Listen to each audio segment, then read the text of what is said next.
நபி இப்ராஹிம் அலைஹிஸ்ஸலாம் அவருடைய வாழ்க்கையின் சிறிது பகுதிகளை பற்றி பார்ப்போம். நபி இப்ராஹிம் அலைஹிஸ்ஸலாம் அவர்களை அல்லாஹ் தனது திருமறையிலே கூறும் பொழுது நபிகள் நாயகம் அவர்களுக்கு இப்ராஹிம் அலைஹிஸ்ஸலாம் அவர்களை முன்மாதிரியாக கூறுகின்றான். நபியே, நீர் இப்ராஹிம் வழியை பின்பற்றுவீராக, மில்லத்தை இப்ராஹிம் என்று அல்லாஹ் திருமறை குர்ஆனில் சொல்வதை பார்க்கின்றோம். இப்ப ரசூலுல்லாஹி ஸல்லல்லாஹு அலைஹி வஸல்லம் அவர்களுக்கு அல்லாஹ் சொல்லி காட்டுகின்றான், நீர் இப்ராஹிம் வழியை பின்பற்றுவீராக என்று.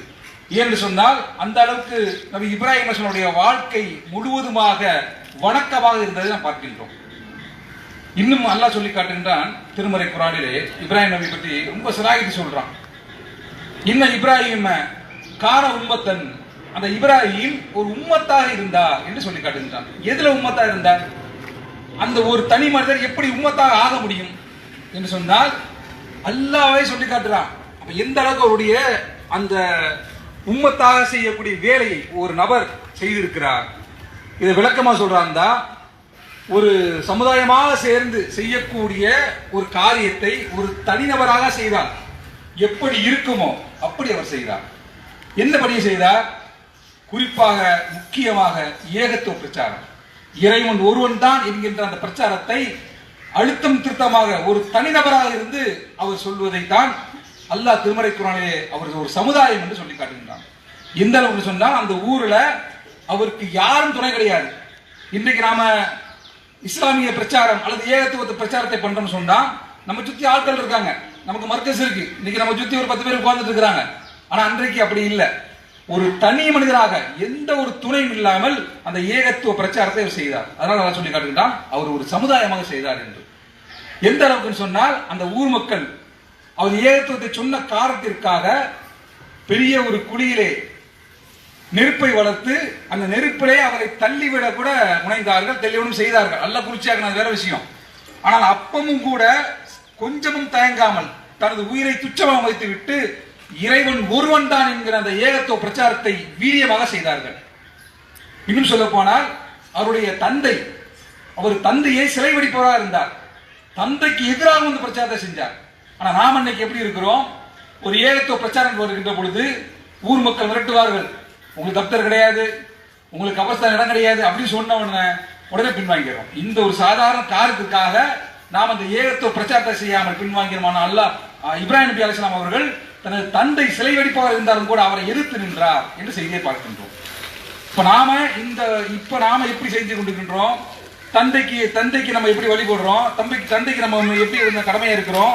தந்தையுடைய சொல்லுக்கு எப்படி கட்டுப்படுறோம்? பாத்தீங்கன்னா சில பேர்கள்லாம் இஸ்லாமிய பிரச்சாரம் உள்ளுக்கு உணர்ந்திருக்கிற இளைஞர்கள் சொல்றேன், இஸ்லாமிய பிரச்சாரம் உள்ளுக்கு இருக்கும். இருந்தாலும் கூட திருமணம் என்று வருகின்ற பொழுது வீட்டுல பெற்றோர் சொல்லுவாங்க, வராசரி வாங்கித்தான் ஆகணும், காலகாலமா அப்படித்தான் செய்யறோம், தங்கச்சிக்கு கொடுத்துருக்கோம், உனக்கு வாங்கிதான் ஆகணும் என்ற ஒரு செய்தியை சொல்லுகின்ற பொழுது அது வரைக்கும் ஏகத்துவத்தில் இருந்தவர்கள் அல்லது ஏகத்துவ நிலைப்பாட்டில் இருந்தவர்கள் எல்லாம் திருமண நிலைப்பாட்டில் மட்டும் தாய் தந்தையை அல்லாஹ்வுக்கு மாற்றமாக செய்யக்கூடிய அந்த நிலையை ஏற்றுக்கொள்கிறத பார்க்கின்றோம்.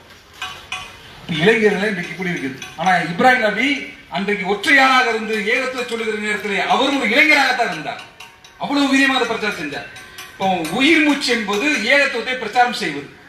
இது ஏகத்துவத்தை பிரச்சாரம் செய்கிற காரியத்தை அல்லாஹ் திருமறை கூறும்போது சொல்லி காட்டுகின்றான். இந்த உம்மத்தை பற்றி நபிகள் நாயகம் ஸல்லல்லாஹு அலைஹி வஸல்லம் உம்மத்தாக இருக்கக்கூடிய நம்மை பற்றி அல்லாஹ் சொல்லி காட்டுகின்றான், நீங்க தான் ஹைர உம்மத், சிறந்த உம்மத் என்று. ஏன் தெரியுமா? நீங்கள் நன்மையை ஒரு தீமை தடுக்கிறீங்க, அதனால நீங்க சிறந்த சமுதாயம் என்று அல்லாஹ் சொல்வதை பார்க்கின்றோம். ஆனா இன்னைக்கு நாம எப்படி இருக்கோம்? யார் எக்கேடு கட்ட போனா என்ன, நம்ம வேலை நம்ம பார்ப்போம் என்று நமக்கு என்ன என்று உட்கார்ந்து கொண்டிருக்கின்றோம். ஏதோ 4 பேர் இருப்பாங்க நிர்வாகிகள், ஏதோ 4 பேர் பள்ளியில் இமாம் இருப்பாங்க, அவங்க அந்த வேலையை செஞ்சுக்குவாங்க. நமக்கெல்லாம் அது வேலை இல்லை. நம்ம உலகம் உண்டு, நம்ம உண்டு, நம்ம வீடு உண்டு, நம்ம வாசல் உண்டு என்று எனக்கு என்ன உட்கார்ந்து இருக்கிறாங்களே. இதை பற்றி ஒரு திருமறை குர்ஆனில் அல்லாஹ் ஒரு வரலாறை சொல்லி காட்டுகின்றான். ஒரு ஊர்வாசிகள், சனிக்கிழமை வாசிகள், அந்த சனிக்கிழமை வாசிகள் அவருக்கு அல்லாஹ் ஒரு கட்டளை போடுறான், நீங்கள் கடற்கரைக்கு போகிறார் இருந்தால் சனிக்கிழமை போகக்கூடாது, கடற்கரை வாசிகள் அவர்கள் மீன் பிடிக்க செல்லக்கூடாது என்று ஒரு கட்டளை போடுகின்றான்.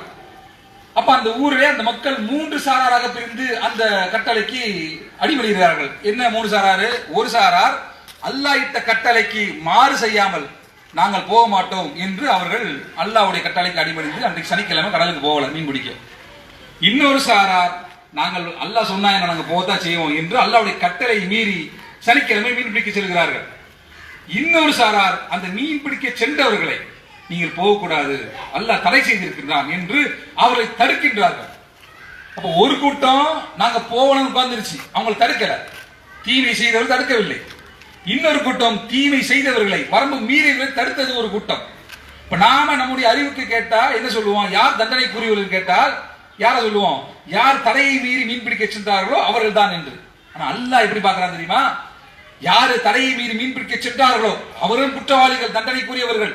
அதை தாண்டி அந்த தண்டனையை அந்த தீமை செய்தார்களே அவளை தடுக்காமல் எனக்கு என்ன உட்கார்ந்து இருந்தாங்களே, எனக்கு என்ன அவன் செஞ்சுட்டு போறான், எனக்கு என்ன உட்கார்ந்தாங்களே, அவர்களின் தண்டனைக்குரியவர்கள் என்று அல்லாஹ் கடிந்து பேசிவிட்டு அவர்களை குரங்குகளாக இழிந்த பன்றிகளாக மாற்றினோம் என்று அல்லாஹ் திருமறை குர்ஆன் சொல்வதை பார்க்கின்றோம்.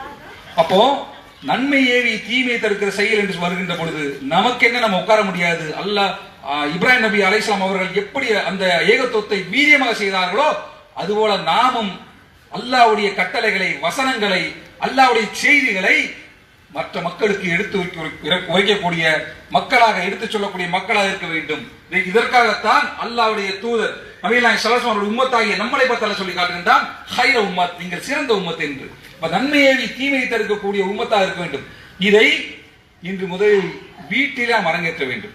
வெளியே சொல்ற இரண்டாவது விஷயம், இன்றைக்கு வீட்டில பிள்ளைகள் வளர்கிற இடத்துல, குறிப்பாக இளைஞர்கள் வளர்கிற இடத்துல அவர்களிடத்துல இந்த ஏகத்துவ பிரச்சாரத்தை செய்து சொல்லி அவர்களை பள்ளியோடு தொடர்புடைய பிள்ளைகளா மாற்றணும். ஆனா இன்னைக்கு நம்ம எப்படி பிள்ளைகளை மாற்றிட்டு இருக்கிறோம்? உலக தொடர்போடு, உலகத்துல படிப்பு இருக்குதா, அது மூலமா பெரிய ஆளாவானா, அது மூலமா சம்பாதிப்பானா என்று உலக கணக்கை மட்டுமே போடக்கூடிய ஒரு மக்களாக நாம் இருந்து கொண்டிருக்கின்றோம். இந்த உலக கணக்கு என்றைக்கும் நிரந்தர வெற்றியை தராது, நிச்சயமாக தராது. இந்த உலகத்தில் வெற்றியை மட்டும் நம்ம எதிர்பார்த்து இருந்தோம்னு சொன்னால் அது நிச்சயமாக மறுமையில் பெரிய கைசீரமாக நாசமாக போகும். ஏன் இந்த உலகத்திலும் கூட அது கைசீரமாக நாசமாக போகக்கூடிய காரியம் நடக்க வாய்ப்பு இருக்கின்றது.